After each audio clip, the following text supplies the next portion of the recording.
že tá prezentácia je veľmi iba ilustračná, aby ste videli aspoň nejaké fotky, pretože ja som sem prišla dneska z toho dôvodu, že píšem dizertáciu na účelovke o francúzskych a českých fototextoch, čož je pre tých, ktorí ešte nepočuli o tomto žánri, sú to prózy alebo básne, nejakým spôsobom sprevádzané fotkami, pričom tie fotografie tu nefungujú v tom klasickom zmysle slova ilustračne, že by boli nejakým spôsobom textu podriadené, ani ho nezjednodušujú, ale naopak tam tvoria akýsi paralelný dispozitív, ktorý je autonómny, ktorý sa vyjadruje nejakými svojimi vlastnými prostriedkami. A tie zložky vo fototextoch, text a obraz, spolu nejakým spôsobom komunikujú a ja sa snažím prísť na to teda akým spôsobom. Ja sa rozumiem. Jedna kapitola tej práce je venovaná fotobiografiám alebo fotoautobiografiám. No a do tejto kapitoly je práve zaradená aj tu Annie Ernaux, spoločne ešte so Sophie Kahl, s Hervé Guibérom a ešte z českých textov tam je Ludvík Vaculík. Takže teraz by som ešte povedala, o čom teda ten môj príspevok bude. Bude o spoločenskom použití fotografie v prózach Annie Ernaux a budem vychádzať z textu Pierra Bourdieua, toľko skloňované dnes. A to konkrétne z dvoch textov, ktoré zaradil do zborníka Priemerné umenie, eseje o spoločenskom použití fotografie. On o fotografii teda napísal toho viac, ale ja sa obmedzím iba na tieto dva texty.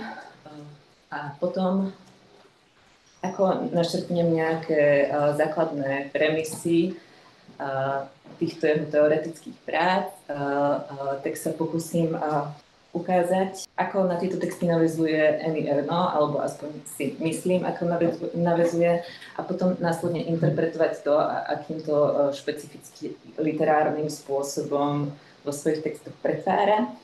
A aby som teda neobmedzovala ten spôsob použitia fotografie u tejto autorky iba na jeden spôsob, tak sa potom budem snažiť ešte popísať iné spôsoby použitia fotografie v jej textoch. A nakoniec by som ukázala, aké táto interpretácia, teda spoločenské použitie fotografického obrazu môže mať tú skaliak. Tu na tomto slajde môžeme vidieť to predbal knihy spomínanej teoretickej. Je to teda zborník, kde sú zaradené aj ešte iné texty od iných teoretikoch. A tie dve práce, o ktorých by som chcela hovoriť, sa nazývajú. Jeden sa volá Kult, jednoty a testované rozdiely a druhý je teda spoločenská definícia fotografie. Venuje sa tu teda sociologickému vysvetleniu amatérskej fotografickej praxe, ktorú podľa neho charakterizuje sklon ku konvenčnosti alebo inými slovami strojnosti, strnulosti alebo vykonštruovanosti. Podľa neho amatérski fotografovia zachytávajú vždycky svoje objekty, teda ľudí v nejakých pózach. Tieto pózy bývajú najčastejšie teda umiestnené v strede snímky, spriamene, v úctve, vzdialenosti a bez pohybu a v dôstojnom postoji. Títo ľudia sa teda ponúkajú k zachyteniu v nejakej pozícii, ktorá nie je a ani sa nesnaží byť prirodzená. A autor si teda okrem tej pózy, čo môžete tu vidieť na týchto snímkoch rodinných z dvonky, o ktorých potom on rozpráva. Okrem tej pózy si tam všíma všeobecné rámovanie a výber subjektov a ich otočenie. A kladie si otázku, akým spôsobom ten amatérsky fotograf bude vyberať, čo bude fotiť, čo považuje za hodné zväčšnenia a vystavovania na krbovej rinse, pretože tieto fotky z rodinného albumu alebo rodinného archívu považuje primárne sa dôležité kvôli tomu, že sa nejakým spôsobom vystavujú na krvovej lince. Potom ten svoj výskum má založený na rozhovoroch s respondentmi a z nich vyvozuje, že najčastejšie práve príležitosti, ktoré volia tí amatérskí fotografovia k zachytávaniu na svojich fotkách sú rodinné stretnutia alebo nejaké slávnosti, ako sú svadby, narodenie dieťaťa, krsty a iné. Pretože sú to vlastne snímky vrcholových okamžikov životných a podľa neho najlepšie spĺňajú rodinnú funkciu. To znamená posilňujú integráciu rodinnej skupiny tým, že obnovujú jej zmysel pre seba samú a pre jej jednotu. Jak som už hovorila, tieto fotografie sú teda primárne určené na to, aby sa ukazovali alebo inštalovali vo vitrínkach starých rodičov, alebo sa premietali na rodinných premietaniach. A ich čitatelia na nich podľa Bourdieu nevnímajú ľudí ako jednotlivcov, ale ako nejaké práve sociálne roly a vzťahy. Čože vlastne, ako tu už pán doktor Šebek rozprával, že ten fotografický obraz je potom tým pádom veľmi vhodný k žánru autofikcie, pretože je to zároveň obraz, ktorý zobrazuje jednotlivca, ale zároveň na nejakej rovine akoby zovšeobecnenej sociálnu rolu. Že medzi fotografie so silnou reprezentatívnou a legitimizačnou funkciou radí Bourdieu okrem tých rodinných snímkov zo sadieb krstov práve tieto fotky z dovoleniek, ktoré do svojej teoretickej práce aj zaraďuje. A myslí si, že sem patria kvôli tomu, pretože poskytujú uspokojenie z prestíže v podobe dôkazu osobného a spoločenského úspechu cesty, slúžia ako pomníky voľného času, trofeje, krajiny a pamiatky sa na nich objavujú ako dekorácie alebo znaky a je možné ich čítať ako akýsi ideogram alebo alegóriu, pretože individuálne a okolité rysy sú na nich predovšetkom na druhom mieste. Takže keď tu vidíme napríklad tento párik zobrazený v Paríži, nejde ani tak o to, že sú to teda konkrétne miesta Paríža, ale je to, ten Paríž tam funguje ako znak. To znamená, oni sú na nejakej svojej líbánky, si myslím, že sú to. A dôležité je to, že sú to líbánky a že sú v tom meste.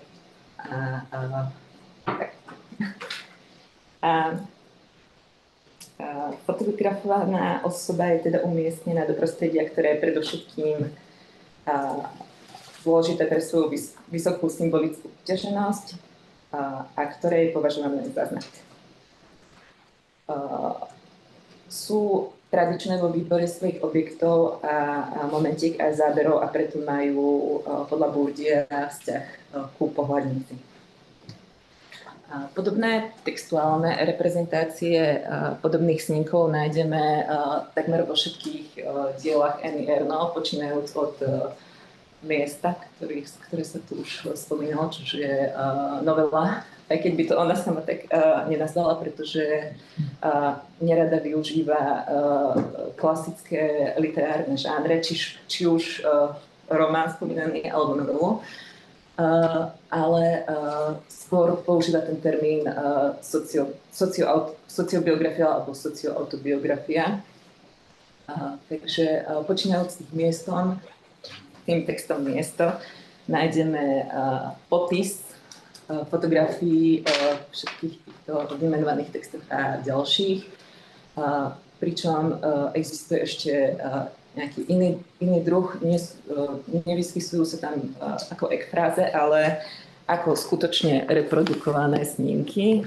Skutočne reprodukované snímky nájdeme v dvoch jej knihách. Je to táto kniha L'usage de la photo z roku 2005 a potom ešte z roku 2011 je vlastne vydala súborné dielo, ktoré uvodila takou svojou vlastnou fotobiografiou, ktorá je mixom fotiek a nejakých jej biografických daností.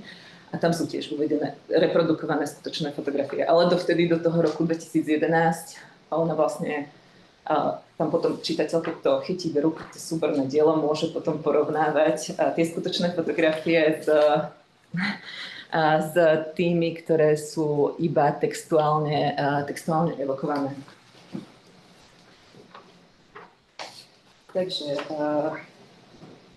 sú to teda väčšinou konvenčné portréty zo svadieb, krstov, narodenín alebo prvého svetového príjmania alebo nedeľných rodinných stretnutí a autorka prostredníctvom nich tematizuje hlavne rolu ženy, dcery, milenky, matky alebo babičky.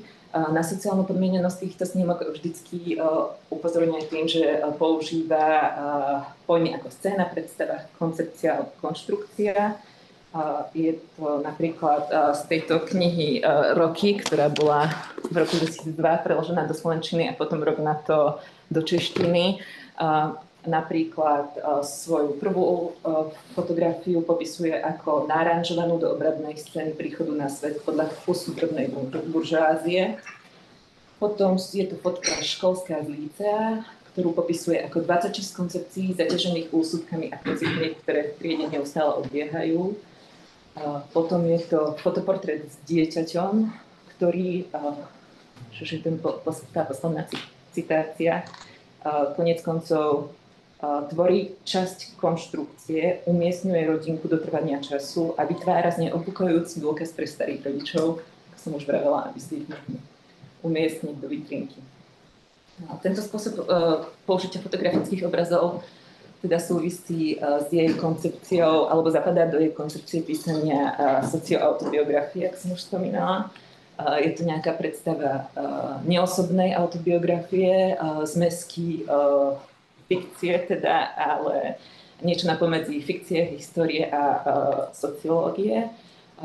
Pričom v týchto textoch by nemalo byť nejaké ja, iba sa a my, čo je citácia z jej textu Roky. Túto koncepciu spomína aj v iných textoch, volajú rôznymi spôsobmi. Hovorí o plochom písaní, alebo o tom, ako chce zostávať nad literatúrou, alebo tiež to nazýva mikroskopickým rozprávaním. Potom som tu mala pripravených niekoľko citácií o fotografiách z dovolenky, ktoré preskočím. V tejto koncepcii o sociálnom použití fotografie sa nejakým spôsobom prieči alebo je subverzívna voči nej táto knižka, pretože tú fotografiu používa trochu iným spôsobom.